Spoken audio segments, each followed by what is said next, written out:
Voters love to complain, particularly about government. But as it turns out, many of them don't really understand how it works. The Brennan Center for Justice has released a report card on New York's civic literacy, and most people actually get an F. Among the survey's findings, only 42% know the basic information about the three branches of federal government. 2 out of 5 respondents did not know that the legislative branch makes law, and 58% could not name either of New York's U.S. senators, either of them. The report's authors argue that a functioning democracy relies on an engaged and knowledgeable electorate, and they are now sounding the alarm over a so-called crisis in civic literacy. Of those authors, one of them is with me, Eric Lane. He teaches at Hofstra University. He is in New York City this evening. Eric, it's good to see you. Thanks for having me, Liz. Okay, a crisis? A crisis. Really? Yeah, I think it's a crisis. I don't mean in the most immediate sense that the democracy will drop off the flat earth.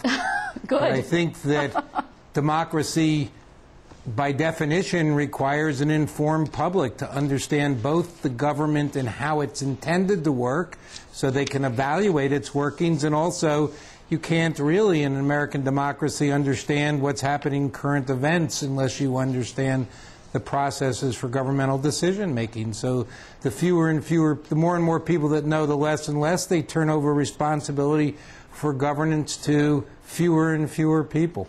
Okay, well, let's just be fair here. When you ask these questions, actually the Brennan Center had a different outfit ask the questions, but you guys created the questions. And there was an open-ended question, do you know your U.S. Senator? Of course, those senators are Chuck Schumer and Kirsten Gillibrand, and more than half the people didn't know. But when you gave people a choice of who is the Speaker of the House, a higher percentage of people got that right. In other words, you know, it's easier when you say, is it, you know, Barney Rubble or is it John Boehner, right? Yes, that's true. Okay. It's easier. And we weren't trying, remember, the point of this poll is not to try to say that people are stupid.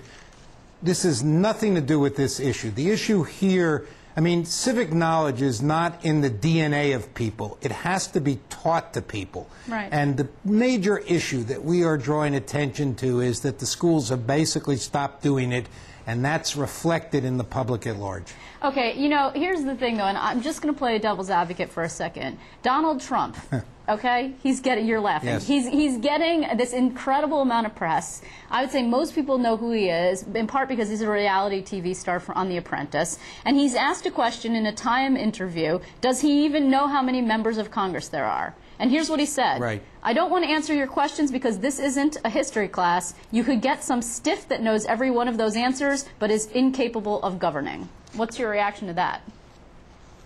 435 members of the House of Representatives. But my bigger answer, my answer to that is, I would agree that if all that we were asking people to understand was that question, which you'll notice we did not ask, it would not matter. You don't have to know the answer to that. It would be nice if you did. But you do have to understand why the Constitution was created, why there are two houses of Congress and, you know, and the executive to pass laws, what the role of Congress is. Because if you don't understand that, you cannot understand anything about modern governance. So when the president goes into the State of the Union, you don't know what the State of the Union is.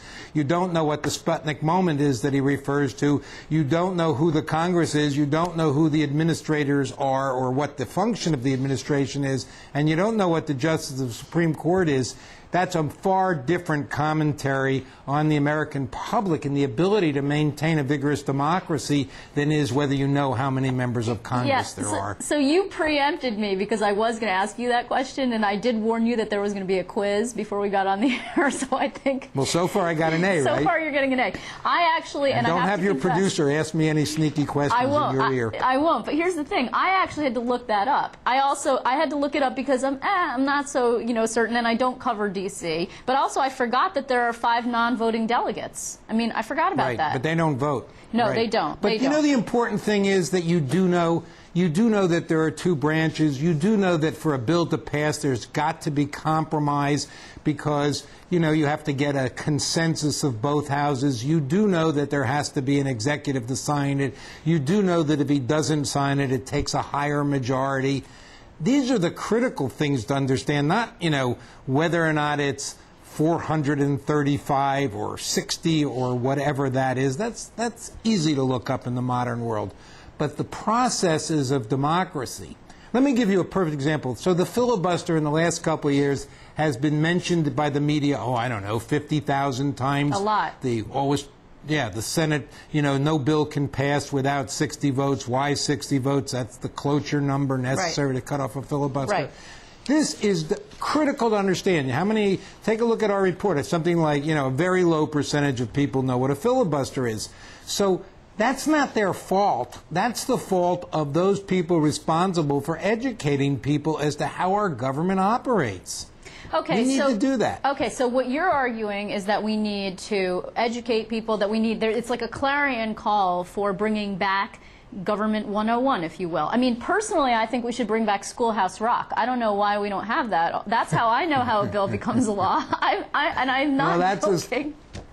Well, that's okay. But, I want to say this to you. In the 40s and early 50s, every student would have current events, a civics course, a history course, and most students. And they would run through multiple grades. Right now, maybe you'll get this in some way or another for a couple minutes in one course, a couple minutes in another course, and then there's some 11th grade course. And it's so bad now, to show you how insignificant it is right now, the regents have now cut out the assessments for social sciences in 4th or 5th and 8th grade, and they're discussing right now making it optional in 11th grade.